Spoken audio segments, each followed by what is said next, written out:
प्रणाम। ओम नमः शिवाय। फ्रेंड्स, आज का जो मेरा टॉपिक है दाम्पत्य जीवन का सुख कुंडली में हम कैसे देख सकते हैं। कुंडली दर्शन, कुछ नए सूत्रों, कुछ नए अनुभवों के साथ। देखिए, ज्योतिष का ये जो टॉपिक है, जो लोग ज्योतिष सीख रहे हैं या सीखने में इच्छुक हैं या जो इस तरह के टॉपिक से रिलेटेड बहुत ज़्यादा इंटरेस्ट रखते हैं, तो उनके लिए मैं कह दूँ ये बहुत ही अच्छा टॉपिक रह सकता है, बहुत ही अच्छा वीडियो हो सकता है। बेशक वीडियो थोड़ा सा लंबा हो सकता है, लेकिन वीडियो अगर समझने वाले और जो सीखने वाले ज्योतिष हैं उनके लिए बहुत ही ज़्यादा नॉलेजियस हो सकता है।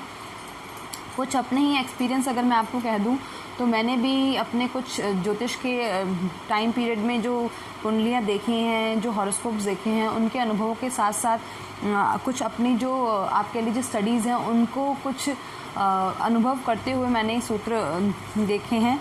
और ये सूत्र जो हैं आपको देखिए बड़े ही गोपनीय हैं। हर किसी बुक्स में अगर आप देखें तो इतने विचारशील और इतने ज़्यादा तथ्यों पर इसका कोई बहुत ज़्यादा आप डीप कर लीजिए टॉपिक नहीं है, लेकिन फिर भी एक छोटा सा प्रयास है जिससे आपको ये जो टॉपिक है कैसे देखें कुंडली में आपके दाम्पत्य जीवन का सुख, आपको अच्छा लगेगा। वीडियो के एंड तक बने रहिएगा। वीडियो के एंड में मैं आपको हो सकेगा तो देखिए इसके उपाय दे दूँगी। हालांकि मेरी यही कोशिश रहती है कि ज्योतिष जो सीख रहे हैं वो सीखने वाले जो है टॉपिक वो एक रहे, यानी ज्योतिष जो लर्निंग है, जो ज्योतिष की कक्षाएं हैं उनके पाठ अलग रहें, और जो उपाय वाले पाठ हैं, जो मैं रेमेडीज़ आपको वीकली देती हूँ, वो अलग रहें। क्योंकि देखिए दोनों चीज़ें मिंगल अप हो जाने पर कई बार आप कोई वीडियो आधी देखता है, कोई पूरी देखता है, या कई ऐसे दर्शक होते हैं जिनको सिर्फ ज्योतिष सीखने में इंटरेस्ट है, और या कई ऐसे दर्शक होते हैं जिनको सिर्फ ज्योतिषी उपाय जानने के इच्छुक हैं, तो वो लोग पूरा वीडियो के एंड तक नहीं जाते हैं और उनके वो उपाय रह जाते हैं। तो चलिए बढ़ते हैं टॉपिक की तरफ। देखिए, जब किसी व्यक्ति की लग्न कुंडली में सप्तम भाव में नीच ग्रह विराजमान हो, आपको पता है कुंडली का फर्स्ट भाग ये होता है, प्रथम भाव, द्वितीय भाग, तृतीय, चतुर्थ, पंचम, षष्ठम, सप्तम, अष्टम, नवम, दशम, एकादश और द्वादश। जब किसी व्यक्ति के कुंडली के सप्तम भाव, यानी यहाँ पे ये आपके पार्टनरशिप का, आपके मैरिज का जो है ये कॉर्नर होता है, सप्तम भाव में कोई नीच ग्रह विराजमान हो। नीच ग्रह से आप मान लीजिए यदि यहाँ शुक्र बैठ जाए, आपका मान लीजिए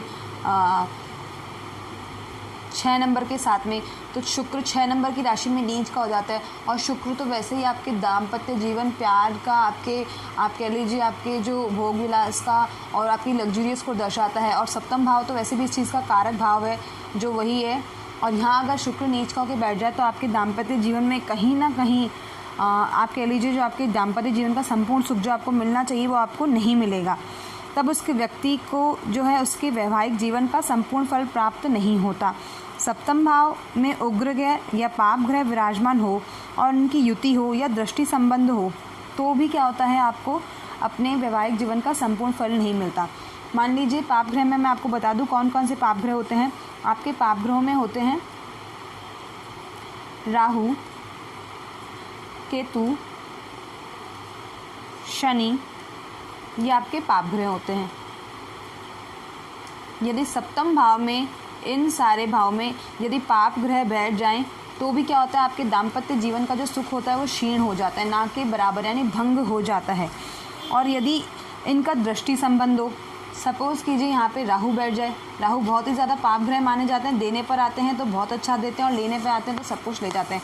चाहे यहाँ उच्च का ही क्यों ना राहु बैठ जाए, लेकिन फिर भी आपकी कहीं ना कहीं आपकी कह लीजिए सगाई भी टूट सकती है, शादी भी टूट सकती है, और आपका जो खुद का वैवाहिक जीवन है वो ना के बराबर सौम्य रहेगा, उसमें बहुत ज़्यादा ही कर्कशता आ जाती है। ऐसे लोगों का जो जीवन होता है ना के बराबर ही सांसारिक जीवन में रहता है।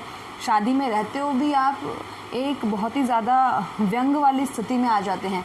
तो ये पाप ग्रह, अगर यहाँ केतु आ जाए तो आपको आध्यात्म की ओर ले जाता है, शनि आ जाए तो आप ये मानिए आपके जो पार्टनर की जो वाणी होगी, जो उसका व्यवहार होगा, बहुत ही ज़्यादा कर्कश हो जाएगा। तो कहीं ना कहीं पाप ग्रहों के प्रभाव में आने पर भी आपके जो है सप्तम भाव में, तो आपके वैवाहिक जीवन का आपको संपूर्ण फल नहीं मिलता। दृष्टि संबंध, यहाँ राहु बैठ जाएगा तो डेफिनेटली यहाँ केतु बैठ जाएगा, दृष्टि संबंध हो जाएगा। या यूँ मानिए, मैं आपको बता दूँ एक चीज़, यहाँ शनि बैठ जाए और शनि की सप्तम दृष्टि पूरी यहाँ पड़ेगी। देखिए 1 2 3 4 5 6 7, शनि की जो है 7वीं दृष्टि यहाँ पड़ेगी सप्तम भाव में, तो भी क्या होगा, आपका जो वैवाहिक जीवन है वो नष्ट हो जाएगा। या तो पाप ग्रहों की दृष्टि हो, या फिर क्या हो, उनकी युति संबंध हो, या फिर वो वहीं विराजमान हो पाप ग्रह, तो भी क्या आपका हो जाता है, वैवाहिक जीवन आपका ना के बराबर नष्ट सा हो जाता है। उसका आपका वैवाहिक जीवन में जो है पूरा जो आपको सुख मिल रहा है वो आपको नहीं मिल पाएगा। उग्र ग्रह में अगर मैं बात करूं, सूर्य और मंगल आते हैं आपके उग्र ग्रह में।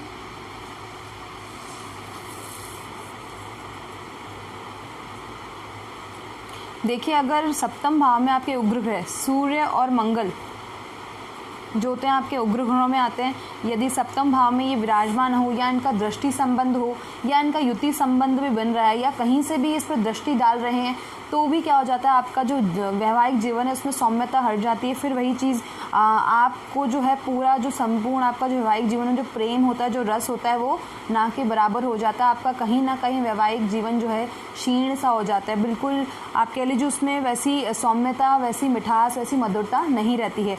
अगर सूर्य यहाँ बैठ गया, या यहाँ बैठकर सूर्य दृष्टि डाल रहा है, इस पर दृष्टि संबंध कर रहा है, तो भी ये चीज़ हो जाएगी। या आप कह लीजिए मंगल यहाँ बैठ जाए, तो इंसान मांगलिक तो होगा ही होगा, ऐसे इंसान में गुस्सा बहुत ज़्यादा होगा, आक्रोश बहुत ज़्यादा होगा, तीव्रता होगी, बहुत ज़्यादा निर्णयों को जल्दी से लेगा, और उसकी वाणी पर भी कहीं ना कहीं प्रभाव पड़ेगा। और लग्न पे अगर वो पूरी दृष्टि डाले, तो ऐसे जो लोग होते हैं बहुत ही ज़्यादा आप कह लीजिए आतुर होते हैं चीज़ों को लेकर के, गुस्सैल प्रवृत्ति के भी होते ही हैं। तो इससे भी क्या होता है, आपका जो वैवाहिक जीवन है वो इतना ज़्यादा सुखमय नहीं रहता है। दूसरा, अगर मैं आपको टॉपिक से बात करूं, अगर हम बात कर रहे थे, अगर उग्र ग्रह और पाप ग्रह आपके सप्तम भाव में है, या तो उनकी दृष्टि हो या उनका संबंध हो, तो भी आपके जीवन साथी जो है आपसे उचित न्याय नहीं देंगे। आपको जो उनसे है उचित न्याय नहीं मिलेगा, आपके लिए फेवरेबल नहीं होते हैं आपके जो पार्टनर हैं। फिर व्यक्ति अंधेरे में रहता है, व्यक्ति को अच्छे स्वभाव व्यवहार का दुरुपयोग किया जाता है। मान लीजिए आप बहुत ज़्यादा सौम्य हैं, या आपका जो आपकी कह लीजिए जो वीकनेस है, आपके गुडविल है, वो सब भी कहीं ना कहीं क्षीण होने लग जाती है। कुल मिलाकर जो आपको जो उचित न्याय, उचित आपको जो प्यार होना चाहिए, उनकी तरफ से उनका जो संपूर्ण आपका जो है सहयोग मिलना चाहिए, वो नहीं मिलता है। और इससे आपका वैवाहिक जीवन ऑलमोस्ट ऐसी कंडीशन पे आ जाता है कि आप लोगों को एक दूसरे से पृथक पृथक रहने तक को भी मिल जाता है। दूसरा, अगर मैं टॉपिक अगर लेती हूँ मैं आपसे, पाप कत्री योग। जब किसी व्यक्ति की कुंडली में सप्तम भाव में पाप कत्री योग बन रहा हो, तब भी वैवाहिक जीवन का संपूर्ण सुख नहीं मिलता। अब पाप कत्री योग क्या होता है, पहले मैं उससे आपको एक चीज़ बताना चाहूँगी। 7वें भाव से या 12वें भाव व 7वें भाव से दूसरे भाव, यानी 7वें भाव से 12वां भाव आप गिनिए, 1 2 3 4 5 6 7 8 9 10 11 12, यानी आपका त्रिक भाव हो गया ये छठा भाव। 7वें भाव से 12 भाव व 7वें भाव से दूसरा भाव, 7वें भाव से दूसरा भाव आपका हो जाएगा अष्टम भाव, यानी 6 और 8 त्रिक भाव हो गए। ये दोनों भाव में जब कोई उग्र ग्रह विराजमान हो, तब भी जीवन साथी का व्यवहार जो होता है आपके लिए बहुत ही ज़्यादा क्रूर रहता है, और आपको वैवाहिक जीवन का पूर्ण सुख नहीं मिलता। तो आप समझिए, सप्तम स्थान से 12वां भाव, और सप्तम स्थान से ही आपका जो है दूसरा भाव, सप्तम स्थान से 12वें भाव पे और सप्तम स्थान से दूसरे भाव पे, यानी छठे और 8वें आपका जो है त्रिक भाव में अगर कोई उग्र या पापी ग्रह बैठ जाए, तो भी क्या हो जाता है, आपको वैवाहिक जीवन का संपूर्ण सुख नहीं मिलता। वहीं मैं बताऊंगी उग्र ग्रह क्या होते हैं। सूर्य और मंगल जैसे ग्रह अगर त्रिक भाव में बैठ जाए, या पापी ग्रह राहु केतु या शनि, सूर्य मंगल राहु केतु शनि में से इन तीनों में से अगर कोई भी ग्रह आपके छठे, 7वें और 8वें भाव में बैठ जाते हैं लग्न कुंडली में, तो फिर ये मानिए उनका जो वैवाहिक सुख है उनको ना के बराबर उनकी संतुष्टि मिलती है, वैवाहिक जीवन उनका सुखप्रद नहीं होता है। किसी भी पुरुष की कुंडली में वैवाहिक जीवन के सुख को शुक्र ग्रह दर्शाता है। देखिए, अगर आप मेल जेंडर के चार्ट की तरफ जाएंगे, तो मैं प्रीवियस वीडियो में बता चुकी हूँ, जो मेल जेंडर होते हैं आपके, उनकी कुंडली में जो है शुक्र ग्रह बहुत ही अच्छा आप कारक मान लीजिए वैवाहिक जो सुख का जो होता है वो होता है। और फीमेल की कुंडली में जो होता है आपका गुरु ग्रह होते हैं, जो कारक होते हैं विवाह के कारक होते हैं। अगर यही आपके प्रोमिनेंट यानी बहुत ज़्यादा अच्छे ग्रहों में नहीं आते, तो कहीं ना कहीं जो आपके वैवाहिक जीवन का सुख जो है ये भंग कर लेते हैं। तो यदि किसी पुरुष की यानी मेल चार्ट की कुंडली में वैवाहिक जीवन के सुख को शुक्र दर्शाता है, और इसी के विपरीत मैंने आपको बता दी कि वैवाहिक जीवन के जो स्त्री का जो फीमेल चार्ट होता है उसमें गुरु ग्रह का बहुत अधिक महत्व मानते हैं आप। पुरुष कुंडली पुरुष की कुंडली में शुक्र के साथ केतु या राहु का होना, शुक्र के साथ सूर्य का होना या शुक्र का नीच का होना, अगर ऐसा होता है तो व्यक्ति का जो स्त्री से है परेशानी भोगनी पड़ती है। अगर आप मान लीजिए, मैं यहाँ एक कुंडली लेती हूँ, ये वाली सेकंड कुंडली। अगर आप यहाँ मान लीजिए किसी व्यक्ति की कुंडली में शुक्र ग्रह पीड़ित है आपका राहु के साथ में या केतु के साथ में या मंगल के साथ में या फिर आपका सूर्य के साथ में, शुक्र ग्रह कहीं भी युति संबंध, दृष्टि संबंध या एक साथ बैठ जाना बनाता है, तो अगर मेल अगर कुंडली में आप देखेंगे तो उनका वैवाहिक जीवन है वो जो इतना सुखप्रद नहीं होता है, उसको अपनी स्त्री से इतना सुख नहीं मिलता है। और ये कह लीजिए ये मेल कुंडली के अगर हम देखें किसी भी जातक की जो कुंडली होती है उसमें ये अच्छा और शुभ ग्रह नहीं माना जाएगा। इस तरह के संबंध को ये भी आपके वैवाहिक जीवन को क्षीण कर देगा। आगे मैं आपको बहुत सारे टॉपिक बताने वाली हूँ, वीडियो को एंड तक देखिएगा। देखिए बहुत ही इम्पॉर्टेंट है ये टॉपिक, अगर आप इसको देखेंगे तो आपको पूरा चीज़ समझ में आ जाएगी, कोई कैलकुलेशन करने की ज़रूरत नहीं है, आपके सामने कुंडली होगी और ईज़िली आप उसको बता सकते हैं। और देखिए जब किसी फीमेल की कुंडली में गुरु ग्रह राहु के साथ में, केतु के साथ में हो या गुरु ग्रह नीच का ही हो जाए तो स्त्री को पति का प्रेम व उसके परिवार से मान सम्मान नहीं मिल पाता है। यानी अगर आप मान लीजिए, जैसे मैंने आज शुक्र का एग्जाम्पल लिया है, वहीं अगर मान लीजिए आप गुरु ग्रह राहु के साथ में हो गया, केतु के साथ में हो गया, सूर्य के साथ में हो गया, मंगल के साथ में हो गया, तो उस स्त्री को जो है, स्त्री को उसके वैवाहिक जीवन का संपूर्ण जो है सहयोग तो नहीं मिलेगा, प्रेम नहीं मिलेगा, लेकिन अभी तो उसके जो मान सम्मान है उसमें भी बहुत ज़्यादा उसे परेशानी आएगी, प्रेम और सुख सुविधा का उसका जो है अभाव रहेगा। यही मैं बात करूं, यदि कोई एक व्यक्ति यानी स्त्री या पुरुष में से जो है आपके पति या पत्नी में से दोनों में से कोई एक है जो मांगलिक होगा, तो पति और पत्नी के जो वैवाहिक जीवन में जो है बहुत ज़्यादा दिक्कतें आती हैं। कई बार ऐसा भी हो जाता है कि अगर स्त्री की कुंडली में मांगलिक दोष है और पति की कुंडली में नहीं है, तो आप ये मानिए उनके प्राणों तक को भी हानि हो सकती है। इसीलिए हम कहते हैं ज्योतिष में जब भी आप कुंडली विवेचन करें तो देखिए उनके गुण और दोष दोनों को सामने रखते हुए, साझा करते हुए कुंडली का मिलान होता है। कुंडली का मिलान बहुत सारे तथ्यों को देखकर भी होता है, सिर्फ गुणों के आधार पर ही नहीं होता है। अगर ऐसा होता है कि किसी व्यक्ति यानी कोई अगर व्यक्ति पति या पत्नी दोनों में से कोई एक मांगलिक है, तो बाद में उनके जीवन में बहुत सारी बाधाएँ आती है, शांति भंग हो जाती है वैवाहिक जीवन की उनकी। ये तो आपको पता ही होगा, जो मांगलिक लोग हैं उनको गुस्सा बहुत तत्पर आता है, वो डिसीजन मैंने आपको जैसे पहले ही बताया बहुत ज़्यादा स्पीडली ले लेते हैं। और दूसरा ही व्यक्ति अगर वहाँ कोई सौम्य जिसकी कुंडली होगी, मांगलिक दोष नहीं होगा, तो खिटपिट होना बहुत ही जायज़ सी बात है। तो ऐसा भी होता है अगर फीमेल में मांगलिक है और मेल जो है आपका वो मांगलिक नहीं है, तो भी जो है आपका जो वैवाहिक जीवन है उसको संपूर्ण सुख नहीं मिलेगा और उनके जीवन में बहुत सारी बाधाएं और शांति भंग बना रहेगा। यदि किसी स्त्री की कुंडली में उच्च का गुरु होता है, देखिए उच्च का गुरु, पहले मैं आपको बता दूं, जो आपके जो गुरु होते हैं वो अकेले कुंडली में कहीं भी अगर बैठे हैं तो बहुत ज़्यादा स्ट्रगल के बाद में एक्सपीरियंस देते हैं। हालांकि गुरु ग्रह बहुत शुभ होते हैं, उनको हम किसी चीज़ से नकार नहीं सकते हैं, लेकिन लाइफ में बिना आपके एक्सपीरियंस के, बिना स्ट्रगल के आपको कुछ नहीं देते हैं। अगर आप भगवान रामचंद्र की कुंडली उठा के देखेंगे, उनके लग्न में ही उच्च का गुरु था और आपको खुद को पता है उनको कितने ज़्यादा टफेस्ट टाइम देखना पड़ गया। नो डाउट ऐसे लोग जो होते हैं आपके बहुत ही ज़्यादा कार्मिक, धार्मिक और यूँ कह लीजिए सत्यवादी तो होते ही हैं और अपनी चीज़ों पे जो होता है पूरा सूटेबल रहते हैं, यानी उन्होंने जो डिसीज़न ले लिया तो तथ्य के साथ ही लेते हैं, लेकिन उनको कसौटी पे खरा भी उतरना पड़ता है। तो कुंडली में जो गुरु ग्रह अगर किसी स्त्री के उच्च का होगा तो पति के परिवार से संबंधित कई जिम्मेदारियां उसको संभालनी पड़ेगी। एक साथ कई विषयों में उसे कार्यरत रहना पड़ता है। परिवार को संभालने हेतु भी उसे काफ़ी मेहनत करनी पड़ेगी। जीवन को सुखी करने के लिए भी उसको काफ़ी एफर्ट्स करने पड़ेंगे। देखिए जैसे आपको पता ही है, और ऐसा एक और बात बताऊँ, अगर किसी फीमेल की कुंडली में गुरु ग्रह उच्च का है,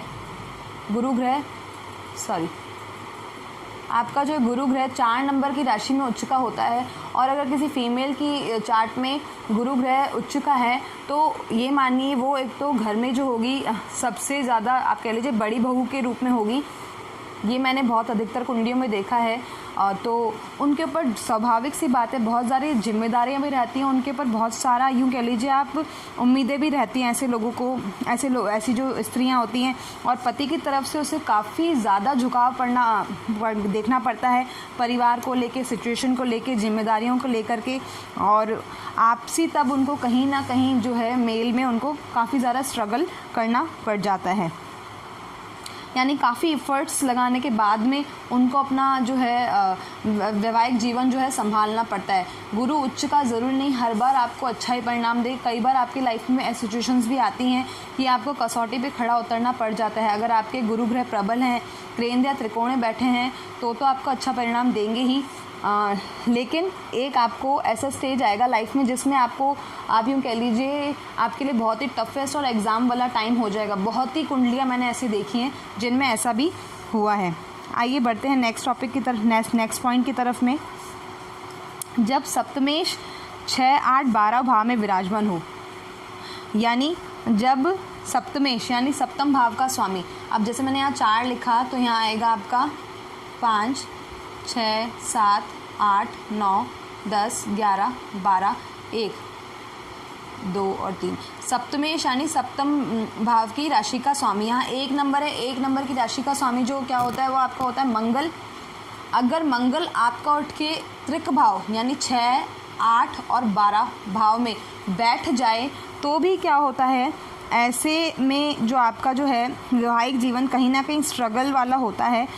तब वैवाहिक जीवन में काफ़ी उतार चढ़ाव भी आपको देखने को मिलते हैं। यानी सप्तम भाव के स्वामी का योग कारक होना, उसका प्लेसमेंट सही होना, यानी त्रिक भाव में नहीं बैठना, नीच का नहीं होना, उसका योग कारक होना, यह भी उतना ही इम्पॉर्टेंट है जितना कि आप सप्तम भाव में बैठे हुए ग्रहों को मानते हैं। क्योंकि जब सप्तमेश ही बली नहीं होगा तो सप्तम भाव में बैठे हुए ग्रह इतना योग कारक तरीके से कार्य नहीं करेंगे जब तक कि आपके सप्तम भाव के जो स्वामी हैं उसका अच्छी कंडीशन में होना एप्लीकेबल नहीं होगा। तो ये टॉपिक था जब सप्तमेश त्रिक भाव में यानी 6, 8, 12 में कहीं बैठ जाए तो ऐसे व्यक्ति को काफ़ी परेशानी अपने वैवाहिक जीवन में देखने को मिलती है, और काफ़ी उतार चढ़ाव देखने के बाद में उसको अपने लाइफ को स्टेबल बनाना पड़ता है, और यूँ कह लीजिए यूज्ड टू हो जाता है वो उन सब चीज़ों को वैवाहिक जीवन में ऐसी स्ट्रगल्स देखने के लिए।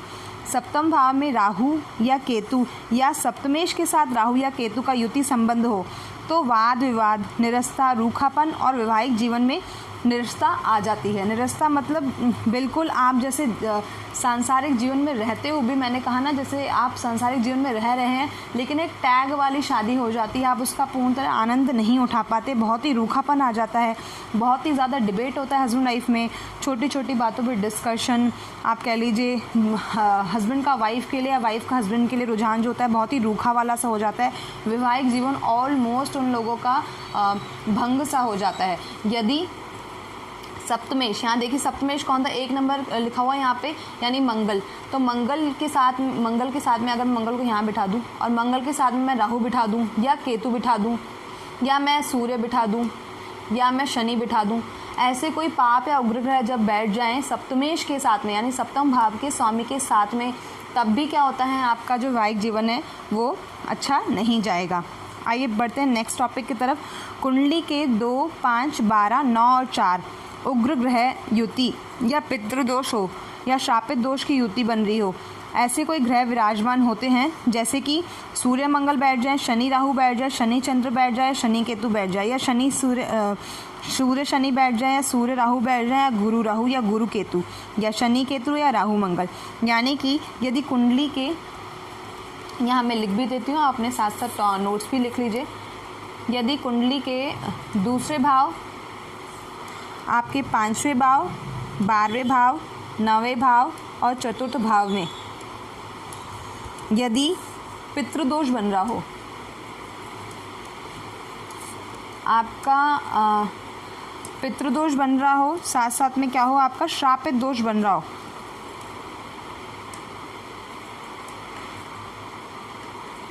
या आप यूँ कह लीजिए राहु शनि की युति बन रही हो, शनि केतु की युति बन रही हो, या सूर्य राहु की युति बन रही हो, सूर्य केतु की युति बन रही हो, या शुक्र राहु के साथ में बैठा हो, या शुक्र केतु के साथ में बैठा हो आपका, या अगर मैं कहूँगी सूर्य केतु के साथ में हो, सूर्य अगर आपका सूर्य केतु के साथ में हो, शनि सूर्य साथ में बैठ जाए अगर,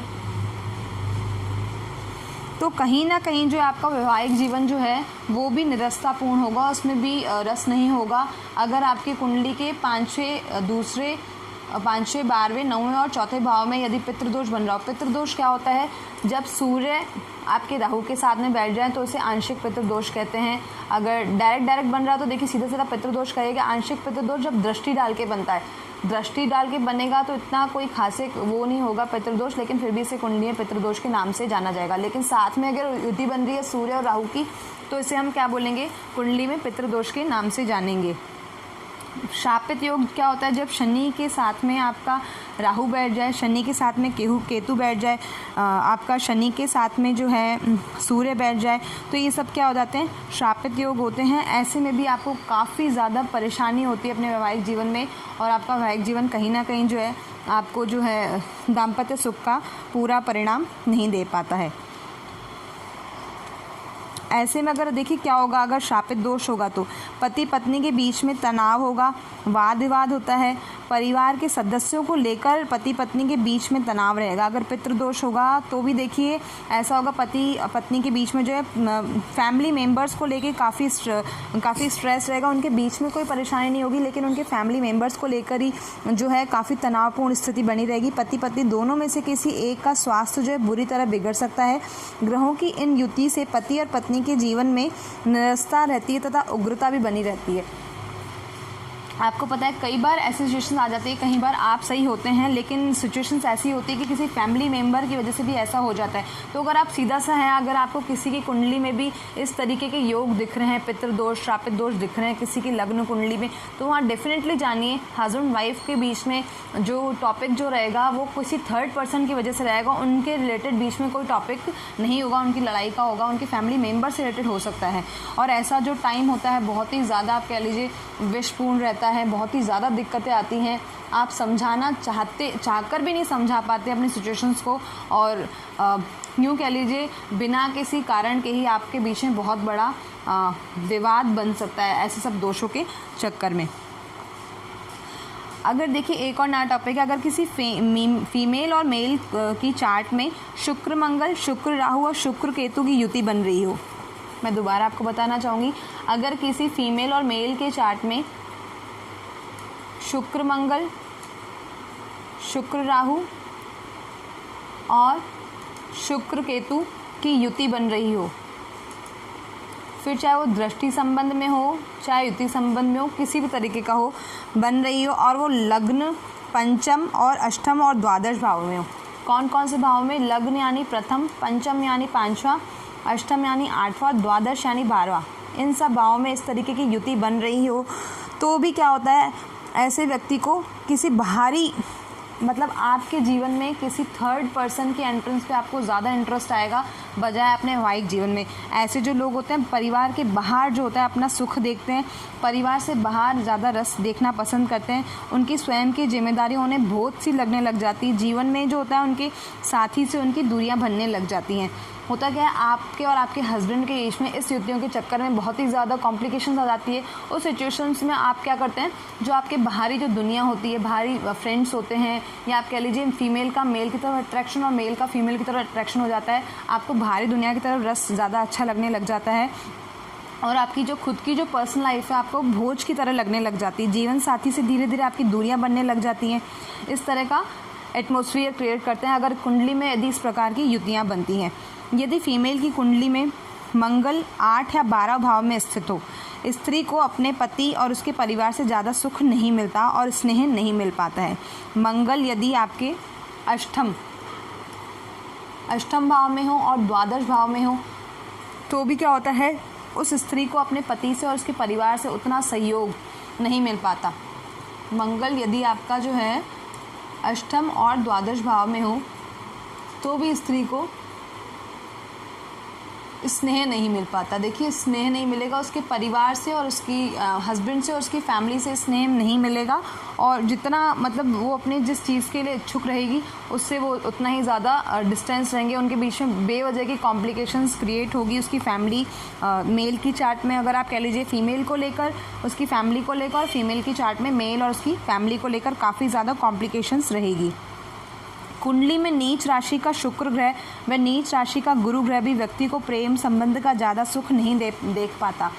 देखिए अगर आप नवांश को बहुत ज़्यादा डिटेल से नहीं पढ़ सकते, ये ऐसे कुछ सूत्र हैं जिनके थ्रू मैं आपको सिर्फ ये बताना चाहूँगी, आप लग्न को देखकर ही सिर्फ कैसे बता सकते हैं कि किसी व्यक्ति के कुंडली में जो है उसका दाम्पत्य जीवन उसका पूर्ण तरह फलित होगा कि नहीं होगा।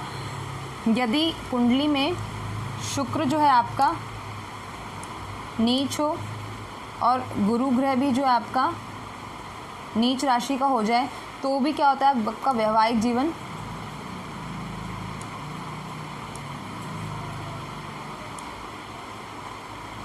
नष्ट सा हो जाता है। और देखिए उस व्यक्ति को हो जाता है प्रेम और स्नेह नहीं मिलता है।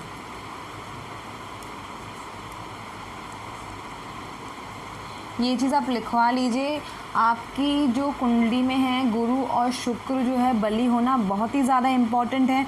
आपकी जो है प्रेम वासना, आपके जो धर्म कर्म और आपका जो फैमिली को जो बैलेंस करते हैं वो शुक्र और गुरु ग्रह बहुत ही ज़्यादा इम्पॉर्टेंट रोल प्ले करते हैं। अगर ये दो ग्रह आपकी अच्छी कंडीशन में योग कारक हैं, उच्च के हैं और प्लेसमेंट सही है, तो कहीं ना कहीं फिर भी जो आपकी जो है लाइफ जो है स्टेबल हो जाएगी, कहीं ना कहीं जो आप है विच्छेद से बच जाएंगे। लेकिन अगर यही दो ग्रह आपके नीच के हो जाएं या आप कह लीजिए त्रिक भाव में बैठ जाए, या उनकी युति जो या उनका संबंध जो है राहु और केतु या मंगल या सूर्य से कहीं होके बैठ जाए, या ये खुद ही त्रिक भाव में कहीं बैठ जाए, तो आपका वैवाहिक जीवन आप निश्चित मानिए ना के बराबर का ही सुख होगा। आप यूँ कह लीजिए दूसरों के लिए तो आप एक शादी में रह रहे होंगे, लेकिन आपके लिए आपके स्तर पर सिर्फ आप ही जानते होंगे कि वो शादी किस तरीके की है। लग्न से सिर्फ ये सूत्र हैं बताने के, ज़्यादा अगर आपको देखना होगा तो D9 चार्ट में देखेंगे, लेकिन अगर स्थिति अगर आपको लग्न कुंडली में ही दिख रही है तो आपको ज़्यादा डिटेल में D9 चार्ट की तरफ जाने की ज़रूरत ही नहीं होगी। यदि 8वां और 12वां भाव का स्वामी 7वें भाव में विराजमान हो जाए तो व्यक्ति का वैवाहिक जीवन का सुख नहीं देने देगा। जीवन साथी से पूर्ण सुख प्राप्त भी नहीं होता। ऐसे व्यक्ति को दाम्पत्य जीवन का सुख नहीं मिलता। देखिए यदि 8वें भाव और 12वें भाव का स्वामी, यहाँ 8वें भाव का स्वामी कौन है? गुरु ग्रह, और 12वें भाव का स्वामी कौन है? शुक्र ग्रह। यदि वही सप्तम भाव में बैठ जाए, मान लीजिए यहाँ 8वें भाव का स्वामी है आपका 8वें भाव का स्वामी है आपका शुक्र ग्रह, यही अगर सप्तम भाव में बैठ जाए और आपका 12वें भाव का स्वामी है बुध ग्रह, अगर ये यहाँ बैठ जाता है सप्तम भाव में, तो देखिए त्रिक भाव का स्वामी अगर सप्तम भाव में बैठ जाए तो भी आपको दाम्पत्य जीवन का सुख नहीं लेने देगा। आपके पास सारी सुविधाएं उपलब्ध होंगी, लेकिन आप उसका चाहकर भी पूरा आनंद नहीं ले पाएंगे, और परिस्थितियां ऐसी बनेंगी कि आपको मानसिक तनाव भी हो सकता है, और दिखने में सबको ऐसा लगेगा ऐसी कॉम्प्लिकेशंस नहीं है, लेकिन आपके स्तर पे आपके लिए वो बहुत बड़ी समस्या आपको दिखाएगी। यदि अष्टम भाव और द्वादश भाव का स्वामी सप्तम भाव में बैठ जाए तो भी जो आपका वैवाहिक जीवन पूर्णतः फलित नहीं होगा। उसमें भी आपको जितना आपको मिलना चाहिए उतना सुख नहीं मिलेगा। ऑलमोस्ट आपका जो है दाम्पत्य जीवन वो ऐसी कंडीशंस पे आ जाएगा कि आपके जो वाद विवाद बहुत ज़्यादा बढ़ जाएंगे। दूसरा लास्ट टॉपिक है सूर्य और राहु और चंद्र केतु। सूर्य चंद्र ये ग्रहण दोष बनाते हैं। देखिए जब भी कुंडली में आपके सूर्य राहु एक साथ हों, चंद्र केतु एक साथ हों और सूर्य चंद्र एक साथ हो तो ये ग्रहण दोष बनाते हैं। जब भी व्यक्ति के लग्न भाव में यानी फर्स्ट हाउस में 7th हाउस में यह दोष बन रहा हो तब भी व्यक्ति का दाम्पत्य जीवन सुखद नहीं हो पाएगा। यानी आपकी कुंडली में अगर आपको दिख रहा है आपके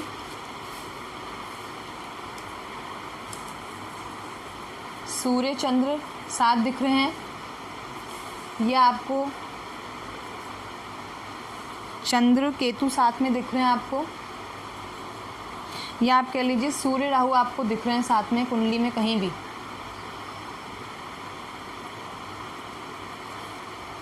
हालांकि मैं आपको ये बोलूँगी कहीं पे भी हो सकता है तो भी बड़ा कॉम्प्लिकेशन देगा, लेकिन स्पेशली अगर ये जो है ये युति अगर आपको दिख रही है फर्स्ट हाउस में आपको और 7th हाउस में आपको दिख रही है, तो आप ही मानिए कई बार आपका विवाह भंग होने की कंडीशन पे भी आ जाता है।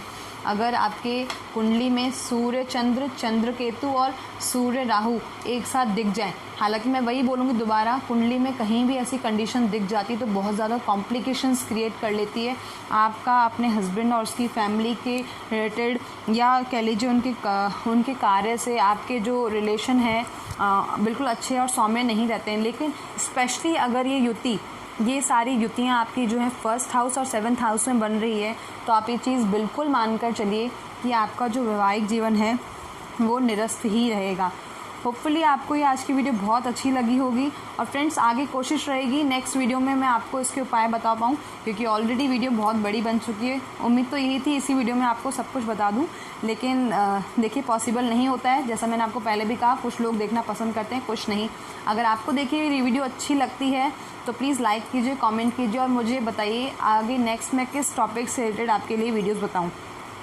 अभी इन दिनों मेरे को इस टॉपिक से रिलेटेड बहुत सारी क्वेरीज़ आ रही थी, तो मैंने इस टॉपिक को उठाया और आप देख भी रहे होंगे मेरे अभी बैक टू बैक वीडियोस में इस तरह की वीडियोस के रिलेशन सॉल्यूशंस और ये जो चार्ट हैं इस तरीके के मैंने बहुत लिए हैं। आगे जो मैं टॉपिक लेके आऊँगी कुछ नया, कुछ इंटरेस्टिंग, तो तब तक आप बने रहिए, लाइक कीजिए, शेयर कीजिए, सब्सक्राइब कीजिए और बेल आइकन को प्रेस कीजिए ताकि जो आने वाली जो सारी वीडियोस और उसकी नोटिफिकेशन है आप तक अपडेट हो जाएं। होपफुली आपको ये वीडियो अच्छी लगेगी। तब तक के लिए प्रणाम। ओम नमः शिवाय।